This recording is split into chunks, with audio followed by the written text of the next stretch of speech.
तलाल साहब आप बात करें, मुझे रेजोल्यूशन दीजिए जी 14 अगस्त वाली जी। कौन सा नवीद साहब?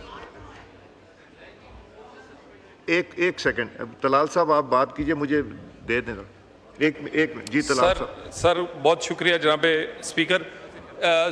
जनाब स्पीकर, अभी मौलाना फजलुर रहमान साहब ने मदरसे और मस्जिद की एक मुंतकली के बारे में बात की।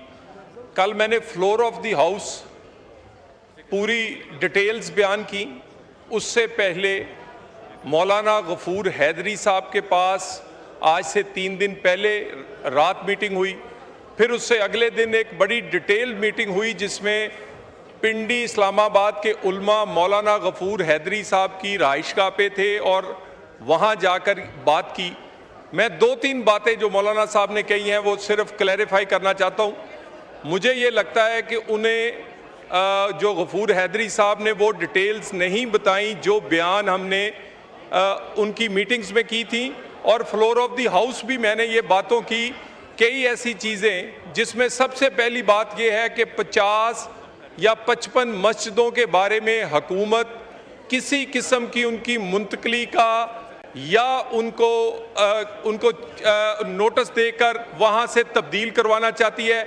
जनाब स्पीकर, ऐसी कोई बात ना है और इस बात को फ्लोर ऑफ द हाउस भी और उल्मा के साथ मीटिंग में भी क्लैरिफाई किया गया।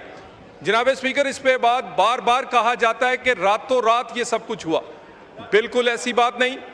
जनवरी से मुशावरत का अमल मदरसे के जो मोतमिद थे उनसे शुरू हुआ।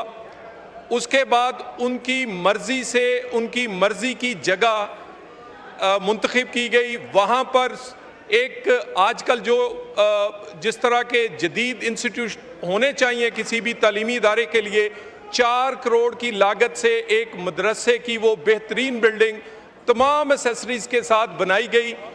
जब वो जुलाई में मुकम्मल हुई तो जुलाई के आखिरी हफ्ते में वहाँ से 185 तलबा, उनके मुंतज़म, उनके उस्तादा खुद शिफ्ट हुए और शिफ्ट होते हुए उन्हें कहा गया कि वो वहाँ से कोई भी चीज़ ले जाना चाहते हैं जिसमें उन्होंने हर कारआमद चीज़ वो कोई दरवाजे थे, खिड़कियाँ थीं, कोई पंखे थे, हर वो लेकर गए साथ को। उसके बाद जब उसको मुनहदम करने का आगाज़ किया गया तो जनाब स्पीकर, एक बड़ी अहम बात की तरफ मैं निशानदेही कर रहा हूँ कि उस मौके पे उलमा इकराम मौजूद थे और उसके बाद वो वहाँ से मुनहदम करने के बाद जिस एहतराम के साथ किसी मदरसे या मस्जिद को मुंतकिल किया जा सकता है, उन तमाम पैरामीटर्स का ख्याल करते हुए वो उल्मा की मौजूदगी में वो सारा अमल किया गया।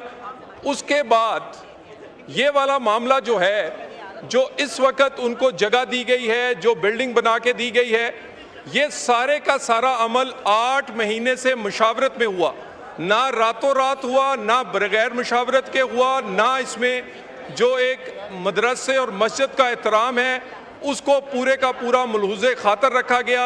और जनाब स्पीकर, प्राइम मिनिस्टर से लेकर ये नीचे तक हुकूमत, ये बिल्कुल किसी के भी जो मजहबी मामलात हैं उनका एहतराम, उनके लिए आसानियाँ पैदा करना, और वो हर फ़िरके और हर मज़हब के लिए जो पाकिस्तान के आइन में दिया गया है उसी मुताबिक एक एक कदम उठाया जाता है। और मजहबी मामलात में तो हम बहुत ही मोहतात हैं। तो मेरी गुजारिश ये है कि मौलाना साहब को ब्रीफ नहीं किया गया उनकी जो जमात की तरफ से, जो उन्होंने बातें की हैं ऐसी कोई बात नहीं। आज फिर इसकी एक और मीटिंग होनी है, 48 आवर्स की बात की थी, यकीनन एक मुशावरत के अमल के लिए, बाकी स्टेक होल्डर्स को ऑन बोर्ड लेने के लिए। आज फिर मैंने उनकी सीट पे जाके उनसे गुजारिश की कि असर के बाद तक, मगरिब तक हम आपके पास हाजिर होते हैं। इस मामले को इंशाअल्लाह ताला किसी के जज्बात को ठेस पहुंचाए बगैर ये हमारी जिम्मेदारी है और हमने पहले भी अदा की है। इससे मजीद इसमें कोई कमी कताई होगी तो वो उसको ठीक करके ये अदा करेंगे। जी सैयद नवीद।